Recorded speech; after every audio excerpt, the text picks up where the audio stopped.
Tamires. E eu sou adulta. E hoje nós trouxemos 3 convidados muito especiais. O Luiz Miguel. Oi, gente. A Larissa. Oi. E a Yasmin. Oi. Enfim, gente, o nosso podcast de hoje vai ser num conto que eu particularmente gosto muito, do Edgar Allan Poe, com o nome O Coração Delator. E sem mais delongas, né, porque eu amo esse conto, então já vamos começar com a primeira pergunta. Eu quero saber quem foi o Edgar Allan Poe? Então, o Edgar Allan Poe ele foi um escritor, poeta, ele foi um crítico literário americano e ele nasceu em 1889. Não, 1809. 1809. Gente, então, essa pergunta assim, foi só a nível de informação. Agora eu queria saber um pouquinho sobre a opinião de vocês, sobre o tema que o Edgar aborda assim, nos textos dele. E dentro disso eu quero saber qual é o tema específico que vocês mais gostam. Bom, eu acho que é mais a questão da culpa, assim, que mexe muito com o psicológico, né, quando a pessoa sente culpa de alguma coisa assim. Eu acho que o meu é mais a morte e a culpa. Porque, assim, aborda todo o psicológico, sabe? E, assim, eu acho que são os que mais trazem suspense, né, tá? Eu acho que o meu é o medo, porque queirando ou não, todo mundo tem, né? Enfim, Ninguém pra mim tá tudo lindo, mas Ninguém perguntou mais, né? Gente, o meu é a morte, porque querendo ou não, é uma etapa final da vida que todo mundo vai passar um dia. Eu acho que o meu é o psicológico, porque querendo ou não, aborda tudo, né, no geral. E uma coisa que eu gosto muito em todos os temas, né, ele põe o leitor para refletir, né, ele deixa o leitor reflexivo em todos os temas, em qualquer um desses temas o leitor fica reflexivo. E é algo bom que mesmo quando o texto é escrito em um tempo muito antigo, ele pode ser refletido até hoje no nosso contexto atual.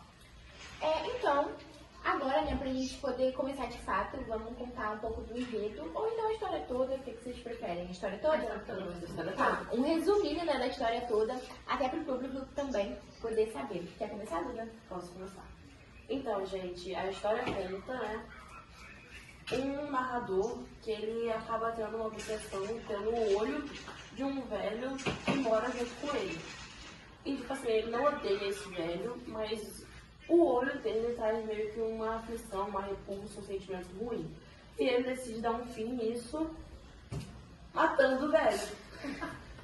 E aí, né, quando ele toma essa decisão de matar, ele passa 7 dias consecutivos entrando no quarto do velho, porque na cabeça dele, ele tinha que matar esse idoso enquanto ele estava acordado. Então, na 8ª noite, ele acorda e ainda de matar o velho enforcado. E aí quando ele entra, eu vou cortar, e aí quando ele entra no quarto, ele decide matar o velho enforcado, e então ele começa a enforcar o velho, e o velho começa a gritar, né? Aí ele fica sem ar e acaba morrendo. E com esses gritos do velho, do idoso, né?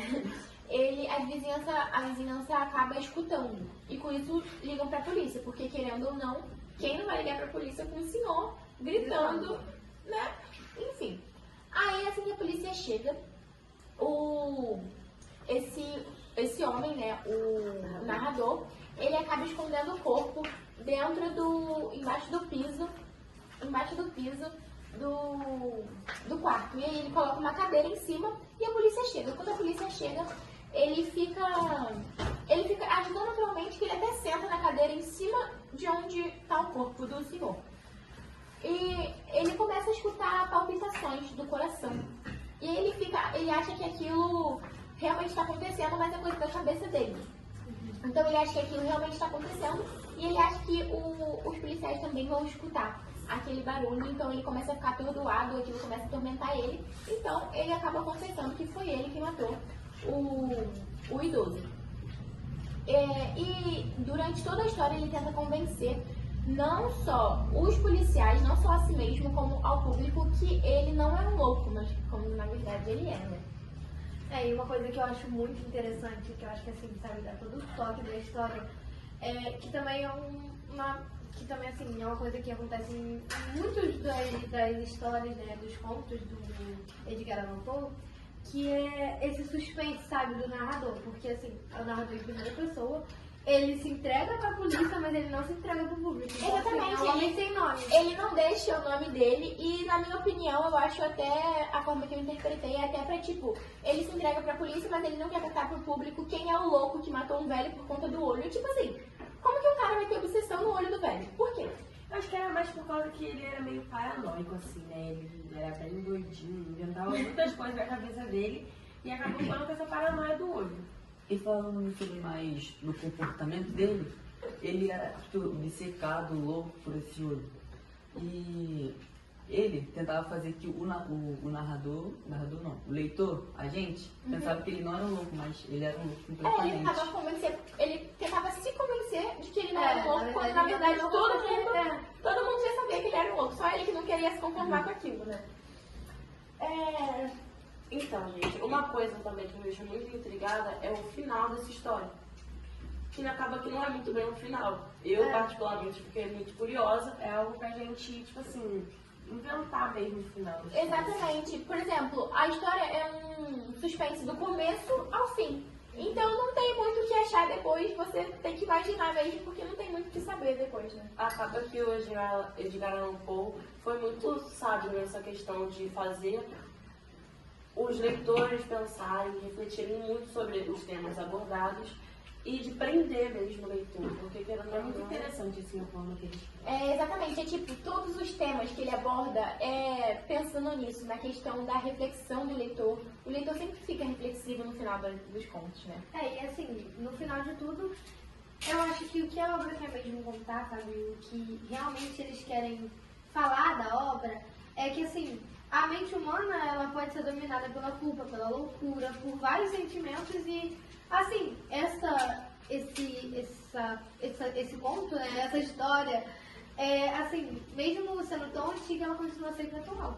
Exatamente, na atualidade, porque as pessoas começam a refletir sobre aquilo, começam a pensar na loucura, no que a mente pode fazer com você, né? A sua mente pode te enganar, a sua mente pode te matar, como a sua mente também pode te levar a lugares muito bons.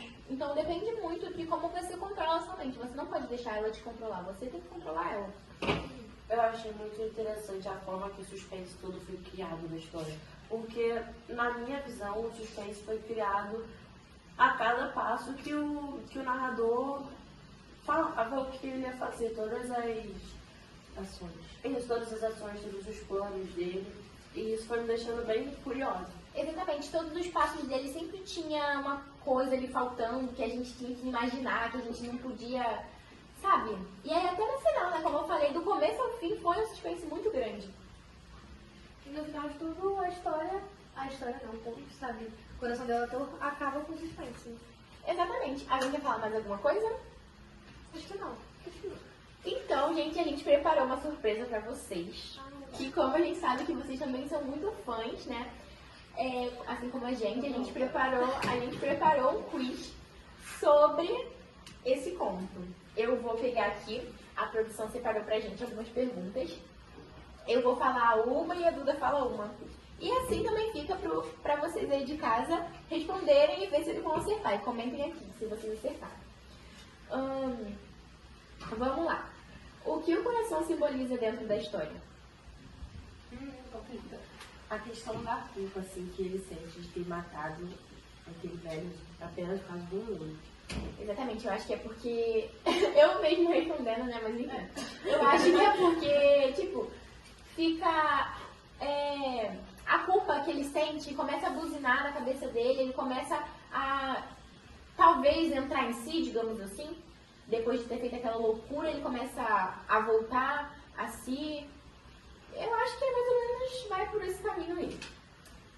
Tá, e eu vou ler a segunda pergunta. Por que o narrador insiste em dizer que não é louco?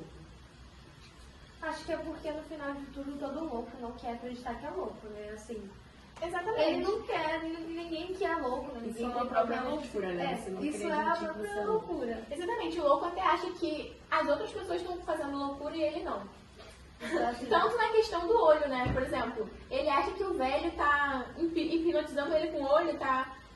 Sabe? Quando na verdade o louco ele... tá fazendo a loucura pra ele mesmo. Exatamente. Como o Paul ele cria suspense usando a mente do personagem? Essa eu vou deixar pra vocês aí de casa responderem aqui nos comentários. E aí a gente vai ver quem acertou e vai responder o comentário. Gente, então eu acho que foi isso, né? Eu acho que por hoje é só. Eu acho que... Eu quero que vocês voltem aqui pra falar mais de outras obras. Eu gostei muito de vocês. Quero muito que vocês voltem. com vocês. Ai, com vocês também foi muito maravilhoso, gente. Eu espero que vocês venham aqui mais vezes pra contar de outras histórias, de outros contos. Eu acho que essa história acaba deixando a gente bem reflexivo, não só a gente, como vocês também. Leiam, porque é um texto muito bom. E vocês podem até se sentir não representados, né? Porque eu espero que ninguém mate um velho por conta do olho. Mas eu acho que representados pelo fato da mente, né? Pela mente controlar o narrador. E eu acho que isso deixa uma mensagem com que a gente aprenda a não deixar nossa mente controlar a gente e a gente mesmo tentar controlar nossa mente, né? Porque é o que tem que acontecer. Então, gente, foi isso. Muito obrigada por ter acompanhado a gente nesse vídeo. Comentem aqui se vocês querem eles de volta, porque eu quero muito que eles venham de volta. Eu adorei a participação deles. Então, um beijinho pra vocês e pra vocês também. Tchau!